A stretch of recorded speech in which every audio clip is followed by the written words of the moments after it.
kita tidak akan putus nyawa selagi mana kita belum putus rezeki. Habis rezeki, habislah nyawa kita. Nyawa kita tidak akan habis selagi mana rezeki kita masih ada. Itu sudah kita dapat. Allah bagi rahmat dengan seluar-luar rahmatnya. Beri kita kesihatan yang baik, beri kita tenaga yang baik, beri kita akal yang sihat supaya kita cari jalan keluar tu. Rahmat Allah Ta'ala sentiasa luas dan ada di mana-mana, meskipun di celah-celah kesulitan kehidupan dan kesedihan hati. Sebab itu ramai kalau saya ingat apa nama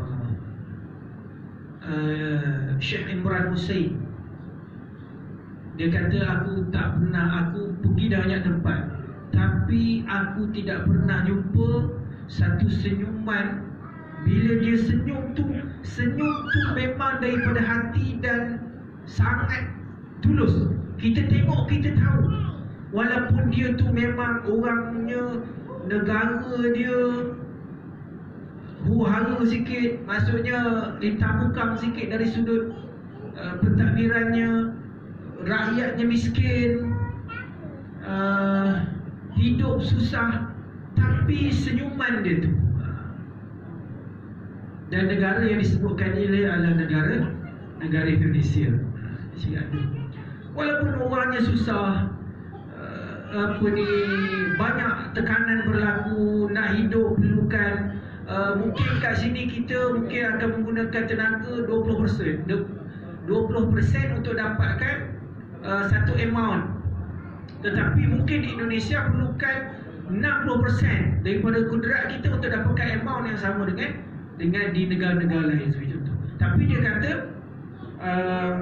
dia memperlihatkan betapa walaupun negaranya terkenal dengan gempa bumi, tanah runtuh, gunung berapi lagi, dengan terkena ada tsunami lagi, tetapi rakyatnya memperlihatkan ketidak putus asanya daripada rahmat Allah.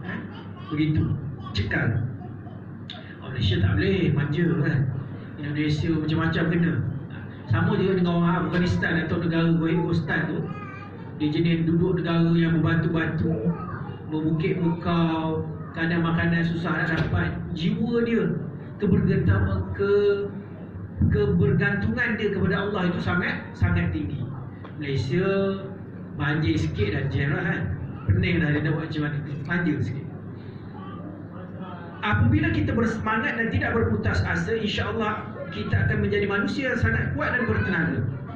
Berhubung kait dengan mukadimah ini, kita akan bahaskan dua kalimah dalam Al-Quran, iaitu la taqnatu, jangan putus asa. La tayasu, sama juga maksud dia, jangan berputus asa. La taqnatu dan juga la tayasu, dua-duanya bermaksud jangan berputus asa ataupun jangan berhenti berharap. Kan ada lagu dah, jangan berhenti berharap. Gitu lah. Persoalan yang timbul ialah apakah beza di antara kedua-dua kalimah tersebut? Maksud yang sama, kalimah yang berbeza tetapi membawa maksud yang sama. La taqnatu dan juga la tayasu. Untuk memahami perbezaan ini, kita mesti melihat ayat-ayat berkenaan. Pertama dalam surah Al-Hijr ayat 56. Qala wa man yaqnatu min rahmati rabbih illa dhallun. Ibrahim berkata, dan tiadalah sesiapa yang berputus asa daripada rahmat Tuhannya melainkan orang-orang yang sesat. Keduanya dalam surah Az-Zumar ayat 53. Qul ya ibadiyalladzi asrafu ala anfusihim la taqnatu min rahmatillah innallaha yaghfiru dhunuba jami'an innahu huwal ghafurur rahim. Katakanlah, wahai hamba-hambaku yang telah melampaui batas, yang telah menzalimi diri mereka sendiri dengan dosa-dosa, janganlah kamu berputus asa daripada rahmat Allah. Ni Allah sebut orang yang rajin buat dosa, yang buat salah macam buih di lautan, ataupun setinggi langit, ataupun seluas saujana mata memandang. Allah kata la taqnatu min rahmatillah. puak-puak ni jangan berputus asa dengan rahmat Allah. Allah besar, sedangkan kita ni bermaksiat pada Allah. Bukanlah kita minta, ya Allah janganlah kau berputus asa dengan hamba-Mu ini, kan? Asyik buat salah, istighfar, buat salah istighfar, sama je. Tapi Allah yang sebut, la taqnatu min rahmatillah, jangan berputus asa dengan rahmat Allah. Allah sebut, Inna Allah yaghfiru dhunuba jami'a, sesungguhnya Allah mengampuni segala dosa. Apa jenis dosa Allah ampun, Allah sebut. Innahu huwal ghafurur rahim, sesungguhnya dialah yang maha pengampun lagi maha mengasihani. Kedua-dua ayat ini menggunakan kalimah al-qunut. Ini la taqnatu, ya. Al-qunutu, ayat pertama menggunakan ayat penyata, wa may yaqnatu, dan ayat kedua menggunakan ayat larangan, la taqnatu. Kedua-duanya daripada kalimah qunuta. Ayat seterusnya pula Allah menggunakan kalimah al-iyasu sebagaimana berikut dalam surah Yusuf ayat 87, ya bani yadhhabu fatahassasu min Yusuf wa akhihi wa la tayasu min rauhillah innahu la yayasu min rauhillah illa al-qaumul kafirin. Wahai anak-anakku, siapa cakap ni? Nabi Yaqub. Pergilah dan intiplah khabar berita tentang Yusuf dan saudaranya Binyamin, dan janganlah kamu berputus asa daripada rahmat Allah, kata Nabi Yaqub. Sesungguhnya tidak berputus asa daripada rahmat dan pertolongan Allah itu melainkan kaum yang kafir. Penjelasan pertama, satu, kalimah al-qunutu dikaitkan dengan rahmat Allah Ta'ala, la taqnatu min rahmatillah. Kalimah al-iyasu pula dikait dengan rauh Allah Ta'ala, wa la tayasu min rauhillah. Dua, hal ini menunjukkan kita bukan sahaja wujudnya perbezaan di antara al-qunutu dan dengan al-iyasu, malah wujud juga perbezaan di antara rahmat dan rauh Allah Ta'ala. Tiga, kebanyakan ulama mendefinisikan rauh sebagai rahmat, namun terdapat definisi rauh yang lebih halus, iaitu ar-rahah. Ar-rahah bermaksud kelapangan ataupun juga kerehatan. Sebab tu orang Melayu kita sebut istirahat. Asal daripada kalimah rahah, ya, rehat ataupun lapang. Rahmat pula bermaksud belas ihsan Allah Ta'ala yang merangkumi sekalian makhluk dan segala aspek. Kalau tak kerana rahmat Allah, nescaya, kata Nabi SAW, orang kafir itu tidak akan diberikan walau setitis air untuk diminum. Rahmat Allah meliputi semua. Empat, dalam definisi lain, Rauhullah boleh difahami sebagai jalan keluar yang disediakan oleh Allah Ta'ala kepada hamba-Nya untuk melepaskan hamba-Nya yang tersepit dan dalam keadaan kesempitan. Maknanya rauh maksudnya ialah satu jalan yang Allah sediakan, yang Allah lorongkan, yang Allah halakan untuk mengeluarkan kita daripada kesempitan, kesulitan dan kepayahan yang tengah kita hadapi. Rahmat Allah lebih luas tanpa mengira orang berdosa atau orang taat, jahat atau baik, orang yang tersepit ataupun sebaliknya. Sebab itu Allah sebut diciptakan rahmat itu ada 199 itu Allah simpan, dan satu rahmat itu diturunkan ke bumi, maka berkasih sayanglah sesama manusia, binatang dan sebagainya kerana rahmat Allah itu. Maknanya dia meliputi bukan sahaja manusia, beriman ke tak beriman ke, dia kenal Allah ke tak kenal, dia lawan Allah ke, nama dia Fir'aun ke, Qarun ke, Haman ke, atas sifat rahmat Allah dapat belaka. Dapat harta, dapat keluarga, dapat kesenangan, dapat takhta, dapat belaka atas sifat rahmat Allah. Tetapi bukan rauhillah. khusus bagi orang-orang yang beriman. 5. Secara tidak langsung perkataan rauh ada kaitan dengan ruh, macam perkataan jin, jinnah, janin. Apa lagi? Semua yang tak nampak. Jin kita tak nampak kan? Asal dia daripada kalimah jin nun. Kalau janin kita tak nampak juga, pasal dalam perut, sebab tu nama dia janin. Jadi dalam perkataan ini berkaitan dengan rauh dan juga ruh. Kedua-duanya dieja dengan ra, waw dan ha. Satu dengan ra berbaris hadapan dan satu lagi berbaris atas. Sebagaimana roh memberikan kita kehidupan dalam bentuk fizikal, rauh bertindak memberikan kita kehidupan dalam bentuk dalaman ataupun spiritual. 6. Berdasarkan penjelasan definisi yang diberikan, kita memahami maksud rahmat lebih luas berbanding rauh. Ayat 56 surah Al-Hijr mengaitkan rahmat dengan kesesatan, ad-dhalal. Dan ayat 87 surah Yusuf pula mengaitkan rauh dengan kufur. 8. Cuba perhatikan, rahmat lebih luas daripada rauh. Jika kita menghadapi kekurangan rahmat, kita mungkin masih ada rauh. Jika kita hilang rahmat, kita dikira orang yang sesat. Namun jika kita kehilangan rauh, bermakna tiada langsung ruang rahmat dalam kehidupan kita, maka kita boleh jatuh ke daerah kekufuran. Na'udzubillah daripada kehilangan kedua-duanya. Dua-dua kita perlu. 9. Rahmat dikaitkan dengan isu yang besar dan hanya Allah sahaja yang boleh menyelesaikannya.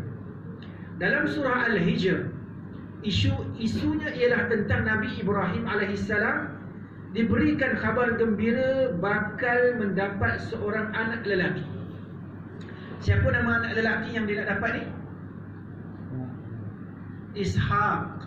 Nabi Ibrahim tergelak bila malaikat datang jumpa beritahu dia akan dapat anak lelaki bernama Ishaq. Sebab dia dapat nama Hajar, Nabi Ibrahim dengan Hajar dapat Ismail dulu, Ishaq kemudian. Walaupun Sarah itu isteri yang pertama. Walaupun Sarah itu isteri yang pertama, tapi dia tidak dapat anak. Hajar dapat dulu, dapatlah Ismail. Kemudian dibawalah Hajar ni. Ialah, kalau kita pun fikir-fikir duduk tempat isteri pertama, isteri kedua pula dapat anak, tak tenang isteri pertama. Maka dihantarkanlah Hajar itu atas perintah Allah, bukan Nabi Ibrahim, tak. Hantar ke Mekah, bumi yang gersang. Maka Hajar tanya kepada suaminya, engkau, adakah ini kehendak engkau untuk meletakkan kami di bumi yang tak ada apa-apa? Nabi Ibrahim tak toleh, tak pandang, jalan je. Hajar ikut dari belakang. Dia tanya lagi, tak jawab. Akhirnya tanya, adakah ini perintah Allah? Nabi Ibrahim kata, ya. Kata perintah Allah, jom, tak ada masalah, jalan. Begitulah.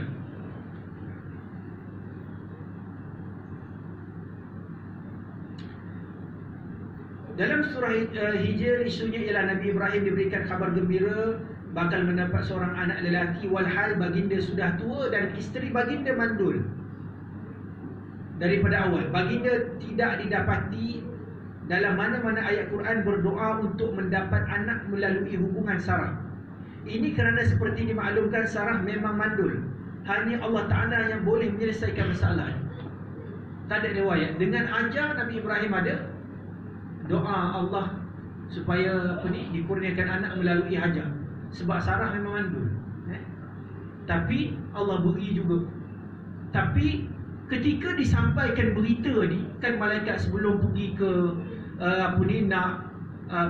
azab kaum Lut tu, kan dia singgah dulu rumah Nabi Ibrahim.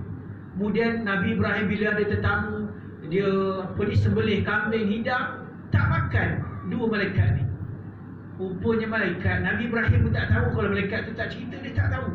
Sebab ilmu perkara yang gaib ni Allah saja tahu. Kalau Allah reveal, baru Nabi tahu.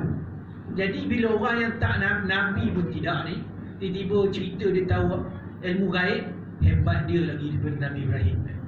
Hebat dia lah. Hebat dia kelentung kita. Jadi bila Nabi Sarah dengar, Sarah di belakang tabir. Bila Sarah dengar malaikat kata akan dapat anak, tu isteri kamu mengandung, Sarah gelak. Gelak dia. Iyalah, dah tua, usia pun dah lanjut, dah tua. Tiba-tiba ada orang tak tahu siapa datang kata isteri kamu hamil, kamu akan dapat anak. Mau tak gelak orang tua tu? Siapa dia cakap ni aku dengan mandul? Dia gelak. Sebab itu nama anak Nabi Ibrahim Ishaq.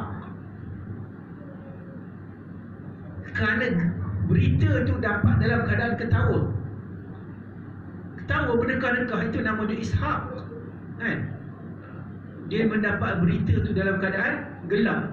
Sarah gelak, Ibrahim pun gelak dengan berita itu.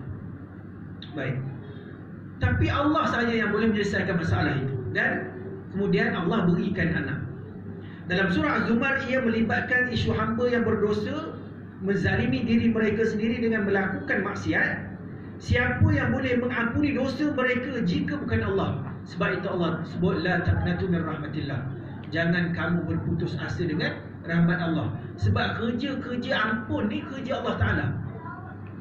Sebab itu apa-apa amalan yang ada orang kata amalan ini penghapus dosa, pastikan dulu ada dalilnya. Sebab dalilnya daripada Quran ataupun daripada sunnah. Sebab yang nak janji ni, yang tukar nak ampun ni Allah. Mestilah janji itu daripada Allah. Sama ada melalui Al-Quran terus, kalam Allah, ataupun melalui kalam Nabi sallallahu alaihi wasallam. Kerana Nabi dia tak cakap perkara lain illa wahyun yuha, melainkan wahyu yang diwahyukan kepada Nabi. Itu je Nabi cakap. Maknanya direct daripada Allah juga. Jadi orang kata buat sekian-sekian ni hapus dosa, nanti dulu cek dulu Quran ya ke Quran ada cakap begitu, ataupun ada Nabi cakap begitu. Kalau ada, yes, boleh terima. Kalau tak ada, cari amalan yang lain yang Nabi kata boleh hapus dosa. Antaranya Subhanallah wa bihamdihi subhanallahil azim. Oh, ini berat timbangan. Ataupun sehari Nabi sebut, Nabi kata amal sehari subhanallah wa bihamdihi 100 kali. Maka walaupun dosanya sebanyak buih-buih di lautan, maka Allah akan ampunkan dia. Ataupun dalam bulan Ramadan ini disebut, man qama ramadhana imanan wa ihtisaban ghufira lahu ma taqaddama min dhanbi. Siapa yang puasa di bulan Ramadan, siapa yang qiyamul lail di bulan Ramadan dengan iman dan penuh pengharapan, maka Allah akan ampunkan dosa-dosanya yang telah lalu. Itu. Sebab bab ampun tak ampun ni adalah Allah Ta'ala. Bab terima tak terima pun Allah Ta'ala. Tak ada campur tangan daripada orang lain. Sehingga kan Nabi pun tak dicampur tangan. Nabi kan pernah nak mendoakan kepada bapaknya Abu Talib. Dosa Abu Talib kerana tidak beriman kepada Allah, Allah larang. Tidak sepatutnya orang beriman mendoakan orang yang kafir untuk diampunkan Allah. Allah tegur Nabi.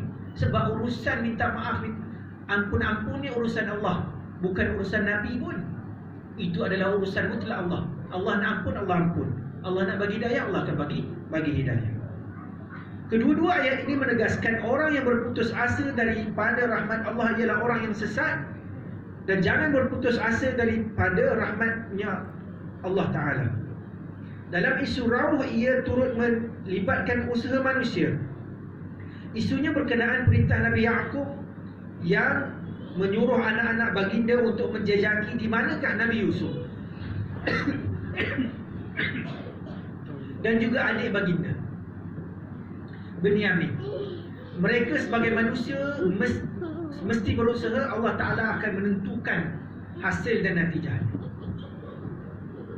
Manusia punya asal, yakni usaha. Tuhan punya kuasa.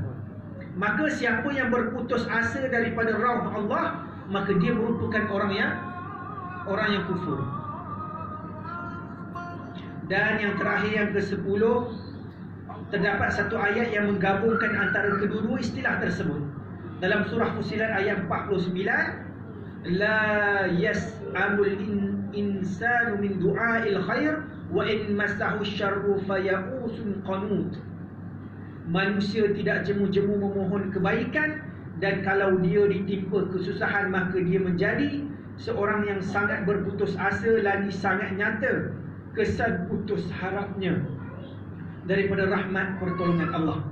Maka ayat ini jelas menunjukkan kalimah al-qunut lebih berat berbanding al-iyas. Ataupun al-iyas ialah putus asa dalam bentuk yang umum, al-qanutu pula ialah kategori al-iyas yang paling berat. Pengajaran kita tak boleh berputus asa dengan rahmat Allah walau bagaimana keadaan kita sekalipun. Saya kira cukup sekadar itu. Mudah-mudahan memberi manfaat kepada kita. Kita tutup dengan kafaratul majlis.